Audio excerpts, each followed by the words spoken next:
Hello guys, so in this video we'll discuss the electromagnetic portion of UPSC Geophysics 2020 paper. So first question they are asking the from 47. So you can see here, what is the magnetic force per unit length between two parallel wires separated by a distance d, each carrying current I. So each carrying current I and in the same direction, so same direction wire attract each other, and this answer will be mu 0 I square by 2 pi d, because magnetic field B will be mu 0 I by 2 pi d and force equal to B into, so dl cross B, I dl, and dl force per unit length you can divide by dl, so dl will cancel, the Bi, so mu 0 Bi equal to mu 0 I square. So C will be the answer. Next question is, the two charges +2 and +3 are placed in a end point of a straight line where the point P at which of the electric field is 0 when the P lies between A and B. So they are given the 2 point A and B, and A is +2C and B is +3C, and they are showing that the point P, which is the electric field 0. So point P electric field 0 you can see here, and that their distance is given by 4 meter. You can see the configuration that electric field 0 always to near to the A point, because BQ is 3 coulomb, and all these options the near to B will cancel.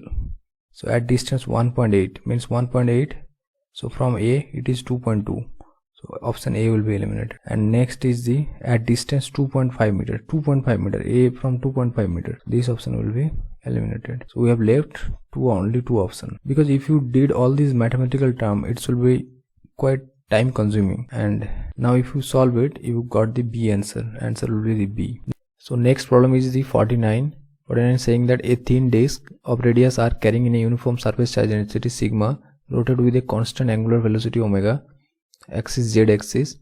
The torque of the disc if the placed in a uniform magnetic field. So the disc is given by, so it's rotated along the z axis, and magnetic field B in, so B is given by acting in a x direction. So this is the B direction. Torque equal to, you know that, m cross B. If you find the magnetic moment, so magnetic moment equal to current into area, so you have to find the current I equal to sigma is the charge density into area means, and this is the Q, sigma into ds, and I equal to by dt, so d theta by dt, this is the omega, so you got the sigma omega r dr. And now magnetic moment m is equal to I into area means pi r square. Now if you did all this calculation, so sigma omega r pi into r cube dr, and if you integrate 0 to r, so you got it r to the power 4 by 4 into multiply it, and m cross b and mbr, their angle is 90 degree.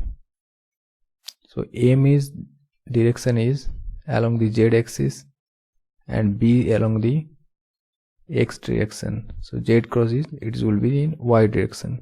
A will be the answer.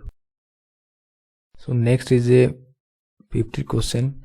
The electrostatic force between the two charged particle given at a distance d and placed in a medium where dielectric constant k is 8, so force is 8 Newton, and if the medium is replaced by another medium 2k and the distance is 2d, now the electrostatic force equal to be, so its electrostatic force equal to 1 by d square, k into 1 by d square, so k is double and d square is also double, so total effect will be 2 cube, so 1 by 8 times, answer will be 8 Newton. If the initial force is 8 Newton, then 1 by 8 time equal to means 1 Newton will be the answer.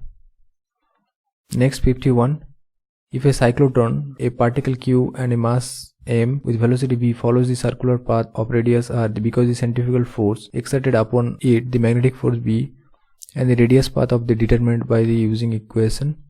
So this is the common cyclotron problem. So mv square by r equal to bqv, so bv cancel, they are asking about the radius, so radius equal to r equal to mb by bq, so option B will be the correct one. Next is the, if the potential in a certain medium is given by, potential is given by where lambda is the constant and the total charge associated with the medium.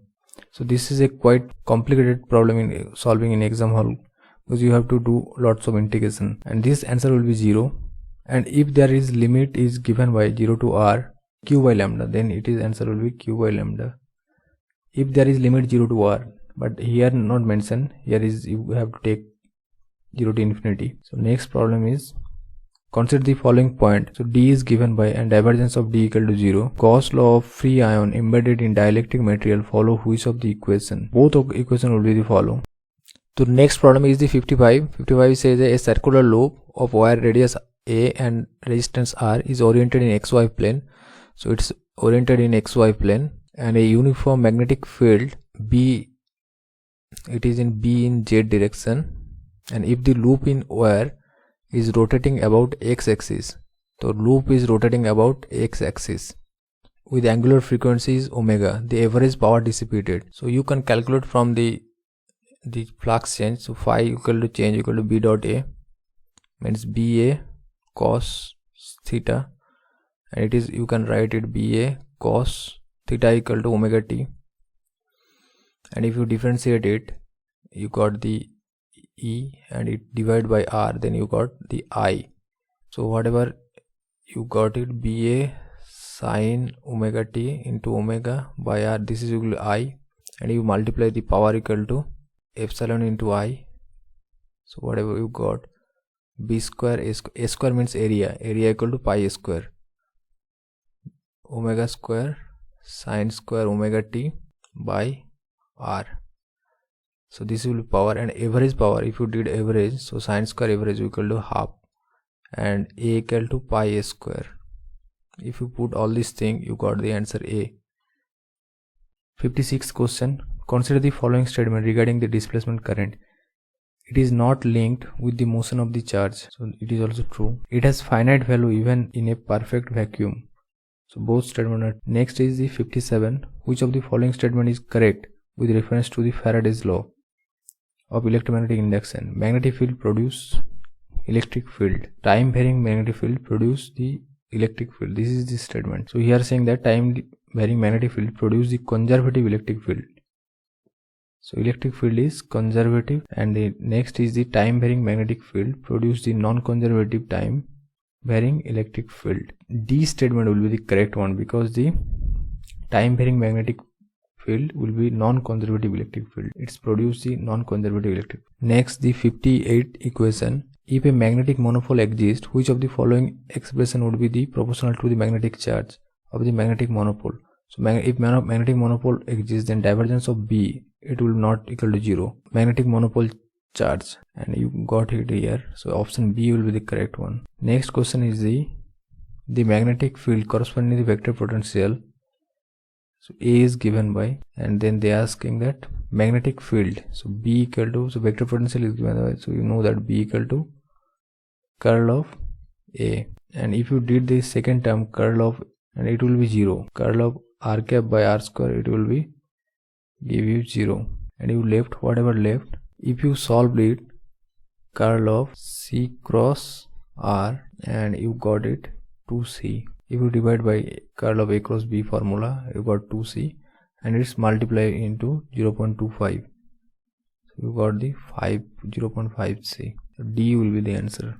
Next 60 is the which of the following equation will remain the same while the changing the medium. So changing medium, this equation will be not same, this will be not same, this will be not same, and only the it is always same, because the, so divergence of B equal to 0, it is always be same even changing medium. Next question is the 61. An electromagnetic wave crossing one medium to another, if there is no free charge or free current interface, then they are asking that the parallel component of E and B are continuous, perpendicular component of the E and B are continuous, the perpendicular E and parallel component of B are continuous. So you know that if there is no free charge, then curl of E is 0 always, means parallel component of E always the same, and the divergence of B equal to 0. Perpendicular B also be continuous. Parallel component of E and perpendicular component of B are the continuous. D statement will be the correct one. Next is 62 question. Consider the following statement with regarding to boundary condition. The tangential component of electric field is 0 along the perfect conducting surface. Tangential component is 0. Okay, true. The boundary condition for the electric field vector is found from the fact that no work done in taking the unit charge around a closed path. So this is also true. So both statements are true. So second statement is just manifestation of curl of E equal to 0. Close integral E dot dr. Next is the 63 electromagnetic induction method of geophysics obey. EM is obey the wave equation. So next is the 64 question. They are asking that consider the following statement with regarding the propagation of the electromagnetic wave in the conducting medium. So first statement they are saying that the field vector E and H are not in phase but H lags behind the E. So first statement true. Second is the E lags behind, so both statements can't be true. So second is wrong.